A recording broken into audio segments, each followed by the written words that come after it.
why was Rafael Devers traded on Sunday? It was a combination of things, Rich. And I think it all starts back in spring training when Rafael Devers was asked to be moved off of third base.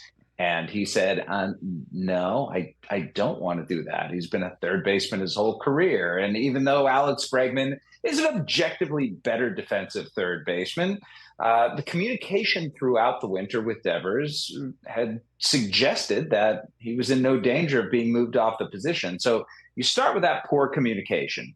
Then you move on to Tristan Casas getting hurt for the year and the Red Sox asking Rafael Devers to move to first base. And after moving to DH, planning on staying at DH the whole season, was told you don't need a glove. Now they're asking him to play first base. And look, he was under a 10-year, $313.5 million contract. And I think, generally speaking, our perspective on athletes is when you sign that deal, the club gets to do whatever they want with you. But he said, I'm not comfortable. I don't want to do that. And there was just this lingering resentment that I think went both ways. From Devers' side, the lack of communication or of clear communication from the organization. And from the organization side, it's like, dude, we're paying you $30+ million a year. Do what we ask. Now, the Red Sox were not going around actively shopping him, but there have been conversations, sources have told me today, with other teams where Devers' name came up. They never really progressed, but with the Giants, this happened quickly. And I think Buster Posey, who's the president of baseball operations there, saw an opportunity. After missing on Aaron Judge, after missing on Shohei Ohtani, they're still looking for that big bopper in the middle of the lineup. And if all it was going to take for them to get that is to give up Kyle Harrison, James Tibbs, Jose Bayo, and Jordan Hicks and take on $250+ million, that was something that the Giants, who are right now fighting for first place in the National League West, thought was worth it. The Red Sox, in the meantime, looked at not just the relationship with Devers, but the fact that he is signed through 2033 when he's going to be 36 years old for $250 million and probably looking at mostly DH reps, and felt like that money could be better spent elsewhere. Okay, some follow-ups here, because there is a lot of talk about this being the, baseball version of the Luka Doncic trade, right? It's not. Well, not even close. Well, I mean, so in that respect, just real quick, they shopped him, or this was like a pocket listing for the Giants, Jeff? I don't know if it was a pocket listing like specifically for the Giants, but I think when Rafael Devers' name was brought up to the Giants, Buster Posey was like, okay, this is our chance. There are not going to be any big bats available at the trade deadline. This offseason, Kyle Tucker is going to cost $400+ million. And there really aren't any decent bats beside him that are going to be free agents. So the opportunity over the next couple of years, when Willie Adames is still in his prime, when Matt Chapman is still in his prime, the opportunity to add to that felt urgent for the Giants. And, I give Buster Posey credit. Like, he went against the math here. You talk to any organization in baseball, and they look at Rafael Devers' contract and say that it's underwater.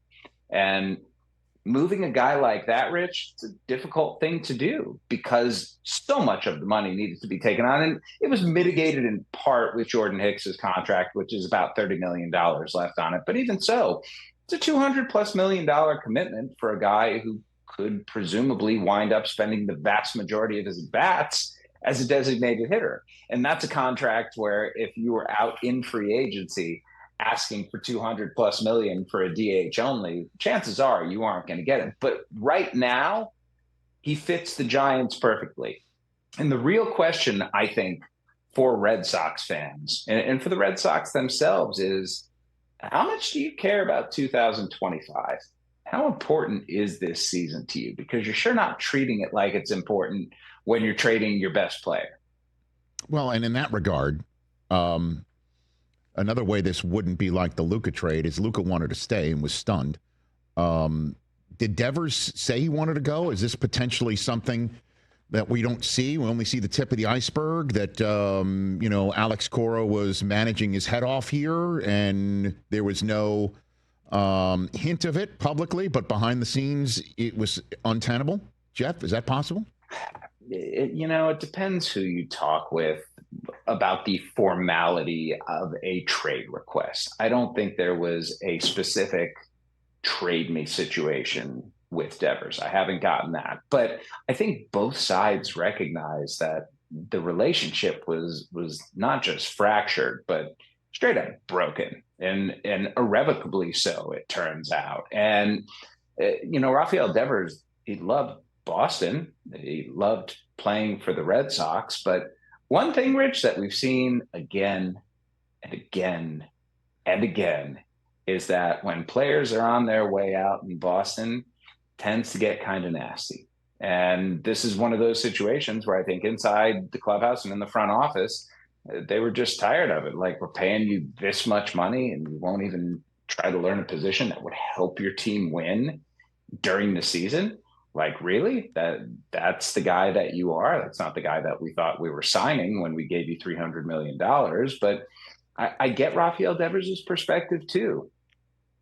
The Red Sox did not communicate well with him this winter, right? They didn't say to him, hey, these are the possibilities. This is what would happen if it. No, they said, you're a third baseman. And so he comes into camp and all of a sudden he's not their third baseman anymore. Wouldn't feel great.